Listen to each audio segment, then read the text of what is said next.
Halo sahabat rantau yang sedang merantau di manapun Anda berada, semoga selalu sehat, diberikan kemudahan dan kelancaran. Oke, ada pertanyaan dari Mbak Reni, yaitu menanyakan, setelah ujian selesai, udah lulus bahasa Korea, udah ngambil sertifikat, aku harus bagaimana mas? Oke, setelah teman-teman sudah lulus seleksi ujian bahasa Korea, alhamdulillah ya, semoga lancar semuanya. Yang pertama dilakukan adalah untuk melakukan sending data.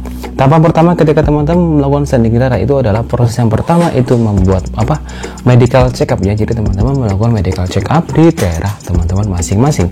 Kalau saya dulu di Cilacap, yaitu di RSUD Cilacap atau di Klinik Anur. Di daerah teman-teman misalnya dimanapun itu pasti ada lokasi-lokasi yang besar, atau di rumah sakit besar teman-teman bisa melakukan tes medical check up, atau di link dari website bnp.tki.com itu disitu juga ada tempat-tempat yang direkomendasikan untuk melakukan medical check up di setiap daerah.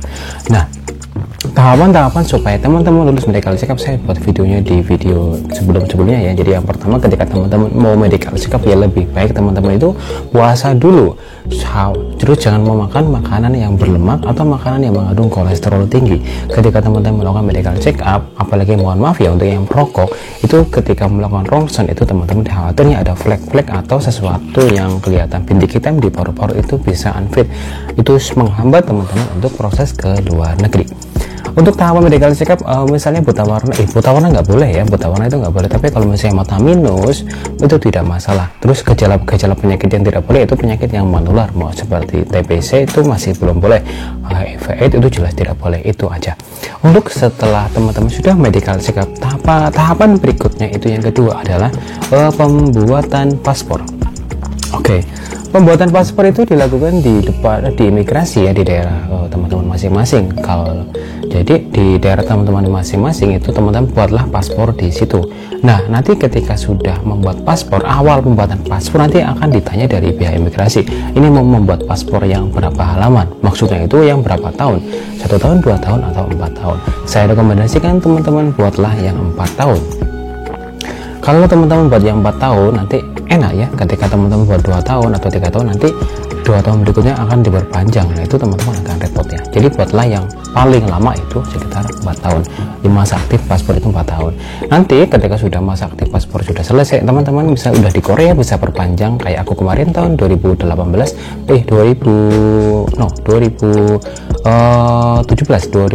di Seoul ya, 2000 Seoul.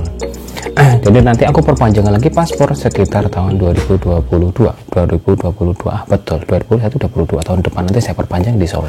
Oke, setelah pembuatan paspor sudah selesai, langkah berikutnya yang akan dilakukan teman-teman adalah buat surat keterangan kelakuan baik atau SKCK ya.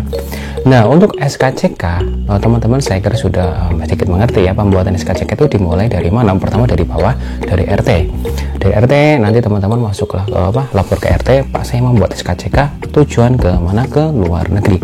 Nanti setelah SKCK ngurusnya itu dari bawah, SKCK dari RT, terus kemudian dari RW, kelurahan, kecamatan, habis itu ke Polres.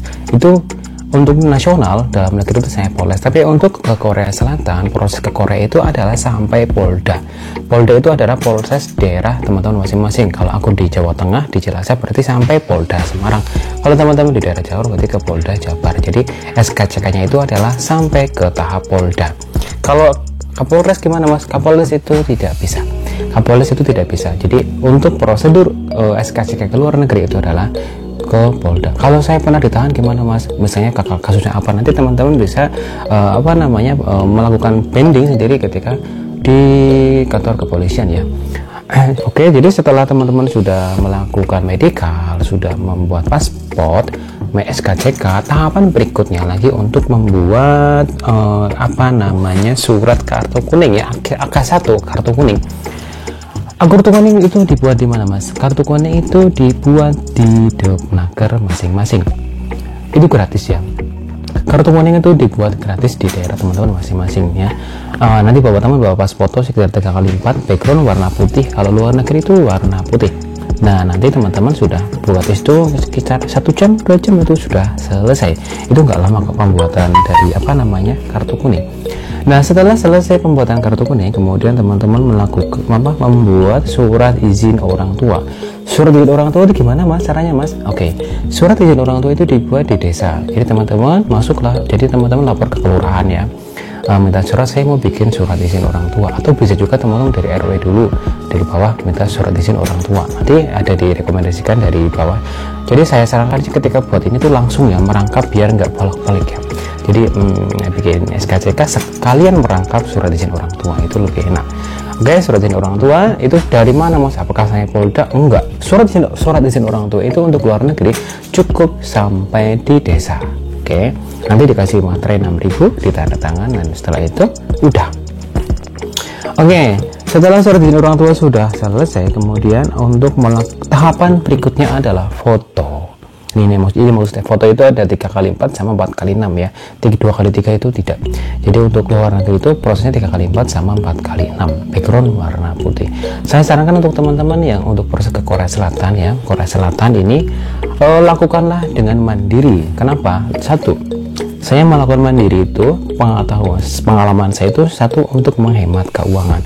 Kalau teman-teman membuat paspor ini semuanya lewat jasa itu tidak masalah, itu hak teman-teman ya, karena sesuai dengan kemampuan ekonomi teman-teman masing-masing. Kalau saya dulu karena ekonomi masih low high, masih minim ya, uangnya masih sayang, jadi saya ngurus sendiri. Karena itu lebih murah dan efektif, sekaligus juga menambah wawasan teman-teman ya. Jadi supaya menghindari oknum-oknum dari hal apa yang ketika terjadi, mohon maaf ya, yang tidak diinginkan. Kalau pembuatan paspor di imigrasi dulu itu ada beberapa calo yang mengajukan jasa untuk membuat paspor. Lewat saya aja Mas, nanti saya urusin. Berapa? 700.000. Kalau buat sendiri sekitar 300 atau 400. Jadi lebih menghemat 300.000. Waktunya sama. Jadi teman-teman lebih baik buat sendiri, jalan sendiri, itu lebih efektif ya. Nah oke, setelah buat paspor, mohon maaf, pertama sudah medical, sudah buat paspor, sudah melakukan surat izin orang tua, AK1 dan foto. Nanti teman-teman harus melakukan formulir tadi kayak ujian, sertifikat ujiannya.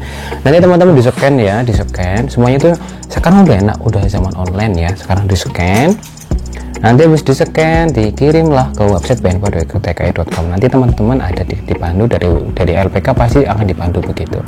Nah, jadi ketika teman-teman melakukan sendiri itu lebih murah ya, nggak nyampe habis banyak banget, nggak nyampe, jadi lebih murah. Makanya saya ngomong bahwa ke Korea itu biayanya nggak mahal. Itu kalau biaya sendiri sampai berangkat itu 25 juta itu sudah berlebih ya, itu sama uang saku. Nah, kalau udah sending, udah selesai, tahapan berikutnya apa nih Mas? Kalau sudah sending, teman-teman cek di website bnp.tki.com, di sini linknya. Nanti di sini ada, di situ nanti teman-teman ada informasi preliminary training, di sending data. Dan itu nanti teman-teman dicek datanya udah di sending atau belum. Nanti kalau sudah, nanti teman-teman tinggal menunggu panggilan training. Nah, untuk teman-teman yang maaf ya, yang kekurangan biaya atau apa, Mas, Korea itu bisa potong gaji nggak sih? Korea itu nggak ada sistem potong gaji, karena biayanya itu relatif murah ya. Yang ada itu Korea adalah teman-teman itu misalnya minjem uang kemana ya, ke LPK.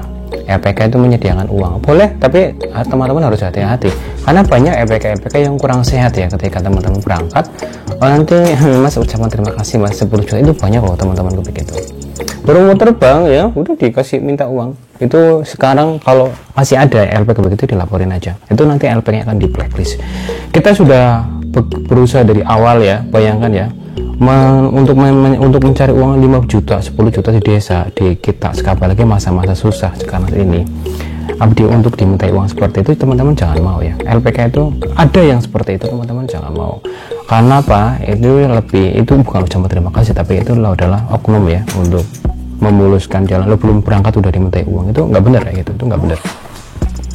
Oke, jadi teman-teman yang mau bertanya tentang apapun yang nanti teman-teman bisa komentar di video mana aja ya, video saya di komentar aja. Nanti pas pulang kerja saya usahakan balas ya, karena saya buat video ini adalah tujuannya untuk membantu teman-teman. Saya pengetahuan yang saya miliki semoga bermanfaat untuk teman-teman semuanya. Udah sih, saya kira udah nggak ada mau ngomong apa lagi ya, udah untuk tahapan setelah lulus. Jadi seperti itu ya. Kalau masih ada yang bingung juga, teman-teman bisa komentar di video saya atau ke Instagram saya, insya Allah saya balas ya. Kalau udah pulang kerja saya balas. Terima kasih, saya Mas Suna. Untuk teman-teman yang berproses ke luar negeri, kemana, Taiwan, Hong Kong, Singapura, semoga dimudahkan semuanya. Jaga kesehatan selalu. Oke, saya Mas Suna, terima kasih. Wassalamualaikum warahmatullahi wabarakatuh.